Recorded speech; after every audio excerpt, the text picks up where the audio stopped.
Hello and welcome to another episode of Naked Truth. I'm glad to have you here.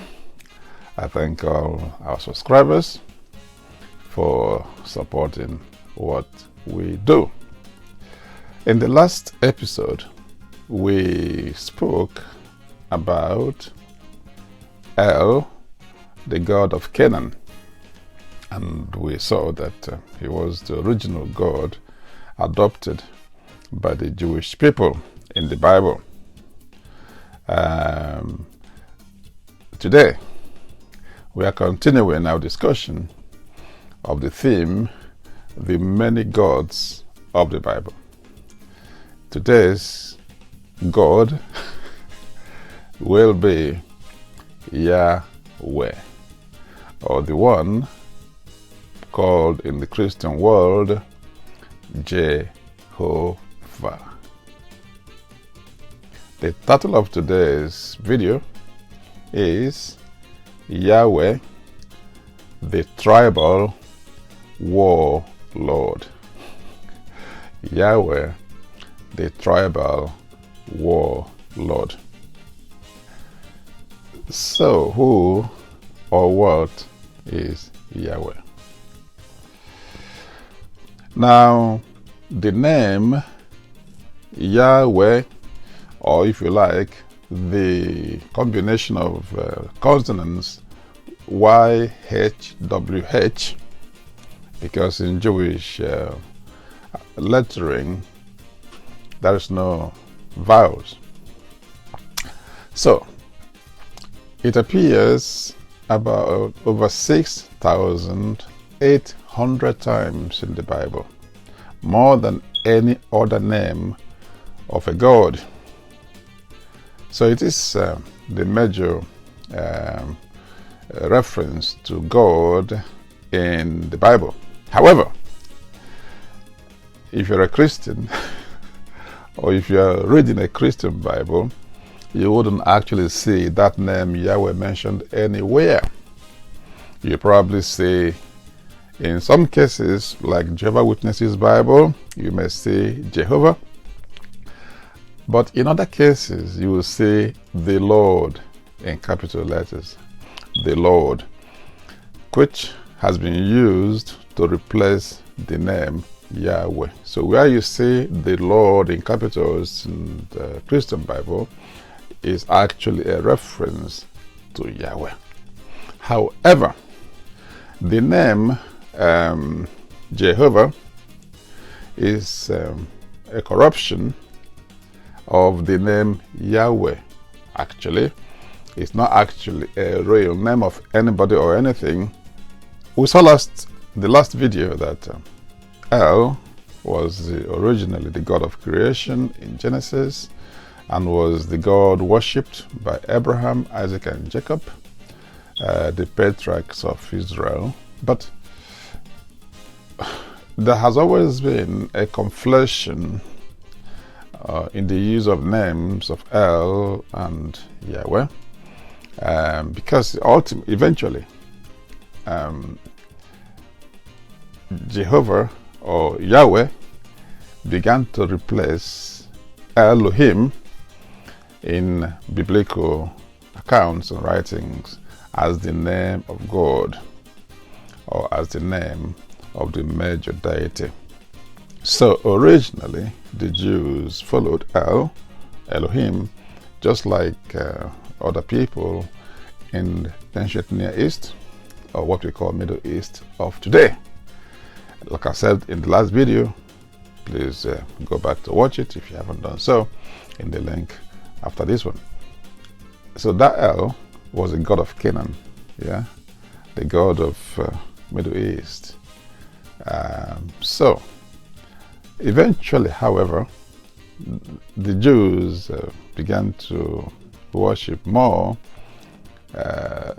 Jehovah, or Yahweh rather, instead of El. And El eventually became subsumed within Yahweh, and Yahweh became El. Yeah, okay. Let's go to Genesis 17 1 to 2. Genesis 17, 1 to 2 says that when Abraham was 99 years old, Yahweh appeared to him. He said to Abram, I am El Shaddai.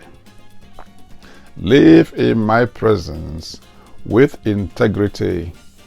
I will give you my promise, and I will give you very many descendants. Yeah. Now this is from the Name of God translation, Names of God Bible. So they tried to restore the original names used in the Hebrew scriptures. Exodus 3, 5 to 6 says that Elohim said to Moses, don't come any closer, take off your sandals, because this place where you are standing is holy ground. Yeah. And he goes on to say, I am the Elohim of your ancestors, the Elohim of Abraham, Isaac, and Jacob. Moses hid his face because he was afraid to look at Elohim. So Elohim appeared to Moses. Yeah? And now it says in Exodus 6, 2 to 3, Elohim spoke to Moses, saying, I am Yahweh. I appeared to Abraham, Isaac, and Jacob as El Shaddai, but I did not make myself known to them by my name, Yahweh. So, these passages on the call of Moses, they transformed El into Yahweh. So El became Yahweh. So essentially, they became the same God, even though originally they were different. And you will see this transformation in the names of some Jewish characters, such as Joel, which means Yahweh is El, or Yah-El. Yeah. So Joel is Yahweh is El, or Elijah, El is Yah. El is Yahweh. So it became a transformation, and eventually the name Yahweh became very prominent in the Bible and dominated the discussions. And you will see why this is so, because this Yahweh is supposed to be the personal God, the national God, the tribal God of the Hebrews. Now this is the same way in Christianity today. The name Jesus Christ has become subsumed with the name of Jehovah to the extent they became almost like one. And as a matter of fact, Jesus Christ is called much more than the name Jehovah in Christian worship. And to the extent that Christianity now teaches that you cannot get to God or to Jehovah except through Jesus Christ, that it was supposed to be the Son. So with usage, one name becomes more important than the other. And that is what happened in the case of Yahweh and Elohim. Make no mistake about this. If you don't get anything from my videos, please get this right, that Jehovah or Yahweh is the God only of the Jews. I cannot emphasize this point too strongly, because it's at the core of the misunderstanding of the nature of God. Yeah? This Jehovah is not supposed to be the God of the universe. Certainly not the God of our forefathers in Africa. Yeah? Exodus 3:13-15. I am who I am. You must tell them, the one who is called I am has sent me to you.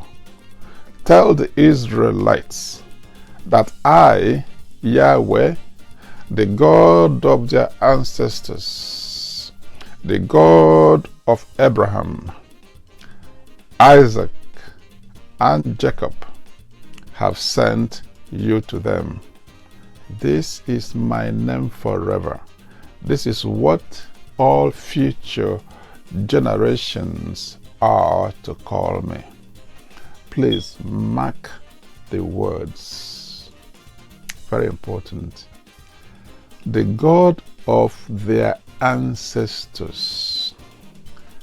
Specifically, the God of Abraham, Isaac, and Jacob. The ancestors of the Hebrews.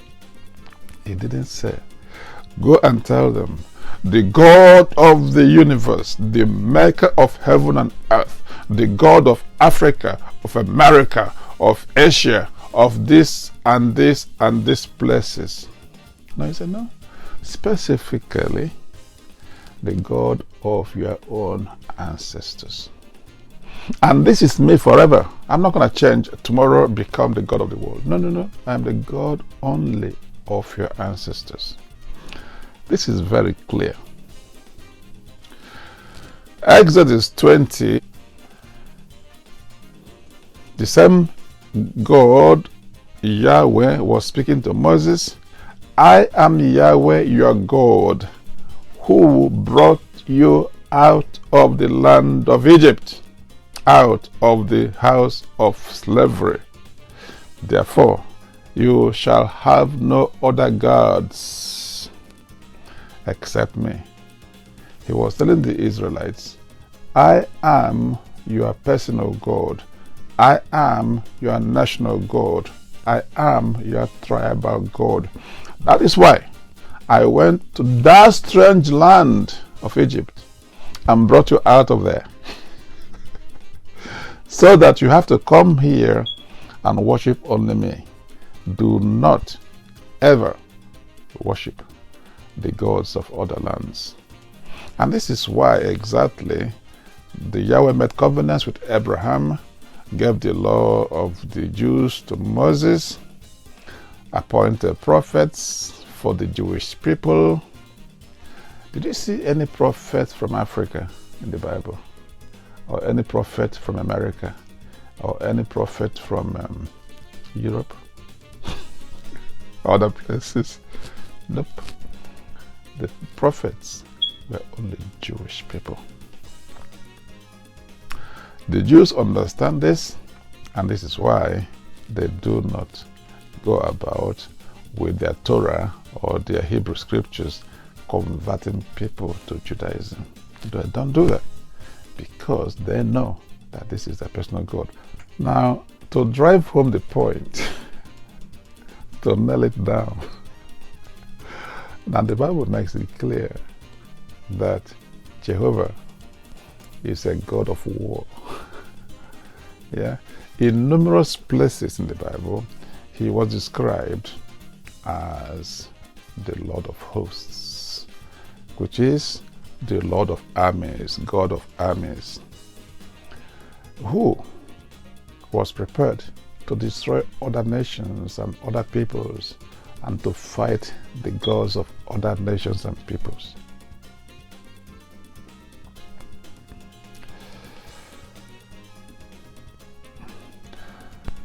Genesis 15:18-20. You know the story of Abraham, the covenant that Yahweh had with Abraham. On that day, Yahweh made a covenant with Abraham and said, To your descendants I give this land, from the Wadi of Egypt to the great river, the Euphrates, the land of the Kenites, Kenizzites, Cadmonites, Hittites, Perizzites, Rephites, Amorites, Canaanites, Girgashites, and Jebusites. So, this their Yahweh is going to fight and defeat other nations and their gods and transfer their land to the Israelites. If he was the God of the universe, the creator, how come he didn't create any land for the Israelites? Are you with me? So he has to go and fight as a man of war, God of war, to defeat other lands and snatch their land and give to the Israelites. So clearly, Jehovah is not the God of the Kenites, the Perizzites, the Amorites, Jebusites, Rephites, and so on. It's not their God, yeah? That's clear, isn't it? Exodus 3:7-8. The same story. Yeah? Yahweh said to Moses, "So I have come down to rescue them, the Israelites, from the Egyptians, and to bring them out of Egypt to a spacious land, one which is rich and fertile, and in which the Canaanites, the Hittites, the Amorites, the Perizzites, the Hivites, and the Jebusites now live." So I'm going to steal, I'm going to rob these people of their land and inheritance, and I'll give them to you, because I am a fighter. I'm a God of war. I'm a strong one. So clearly, the Egyptians and the people of Canaan and those mentioned in those so-called promised land were not Jehovah's people. Yeah? Exodus 15:3-6. Exodus 15:3-6. After Moses had brought out the Israelites from Egypt, they sang a song to celebrate the victory of their God over Egypt. It says, Yahweh, or the Lord, is a warrior. The Lord, or Yahweh, is his name. Pharaoh's chariots and his army he has hurled into the sea. The best of Pharaoh's officers are drowned in the Red Sea. The deep waters have covered them. They sank to the depths like stone. Your right hand, Yahweh, was majestic in power. Your right hand, Yahweh, shattered the enemy. So the Egyptians were the enemy of Yahweh. So the Egyptians clearly were not his people. So this Yahweh, the God of war, was able to defeat Pharaoh, according to the Bible account, and the gods of Pharaoh and their armies, and then rescued his own people, the Israelites. Isaiah 42:13. Yahweh will march out like a champion, like a warrior. He will stir up his zeal. With a shout, he will raise the battle cry and will triumph over his enemies. Who is the enemies? A God of the universe, a God that made all people, wouldn't consider any people or nation his or her enemies. You get the picture? So this is a God of war fighting for his people, the Israelites. This is not a question to be contested. Several other places in the Bible, probably about more than 260, maybe 261 references in the Bible describe Jehovah or Yahweh as Lord of hosts. That is to say, Lord of armies. That is to say, a warrior, a Lord of war, the God of war. You may see Jeremiah 10:16, Jeremiah 32:18, Amos 3:13 for a few instances. So Jehovah is a man of war, the Lord of war. Jehovah is your name. Jehovah is your name. Mighty warrior, great in battle. Jehovah is your name. We sang that song a lot in the church. I used to like it. But it tells the story that Jehovah is a Lord of war, fighting for his people, the Jews. He is not the God of everybody. Certainly not the God of our ancestors in Africa. Well, final point to drive home the point that Yahweh or Jehovah is a God of war, fighting only for his own people, the Jews or the Israelites. Note that when the Israelites in the Bible went to war, often they would carry the Ark of the Covenant. The Ark of the Covenant was a symbol, the major symbol, the holiest symbol of the presence of Yahweh. So basically they claim that the Yahweh will be in that Ark of Covenant.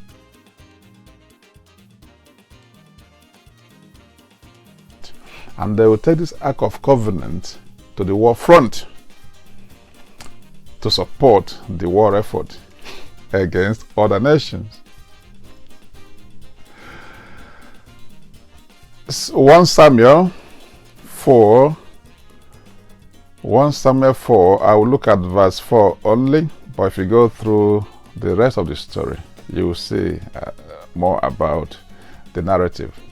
So the people sent to Shiloh, and from there they carried the Ark of the Covenant of the Lord of hosts. The Ark of Covenant of Yahweh, the Lord of armies, who sits above the cherubim. And the two sons of Eli the priest, Hophni and Phinehas, were there with the Ark of the Covenant of God.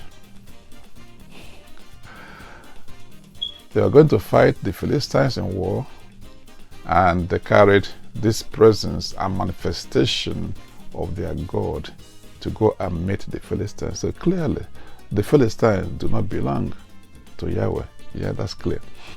See also Numbers 10 for a reference to taking the Ark of Covenant into wars to fight. So what is the moral of the story? So what lessons can we take away from this discussion today? It is clear that Jehovah or Yahweh is God only of the Hebrews, or the Jewish people. He's not the God of the universe or the God of other peoples or nations, not the God certainly of Africa or of our ancestors in Africa. And he is not superior or better than the deities other peoples and nations worshipped. It is only inferiority complex that will make you accept that this one is better than yours. It's not. He was a tribal god of the ancestors of Jewish people. So thank you for watching. I hope that you learned one or two things today on this episode. If you like the video, please I join you to click on the like button. Share the video, please. That's the only way to help us pass the information around.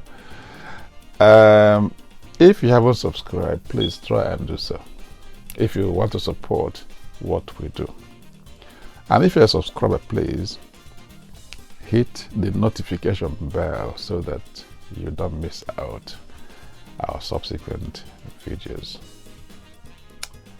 Your comments are welcome, and if you feel challenged by what I have just discussed and you want to contend with me, please, you're welcome. Come, let's debate the issues. Have a nice time.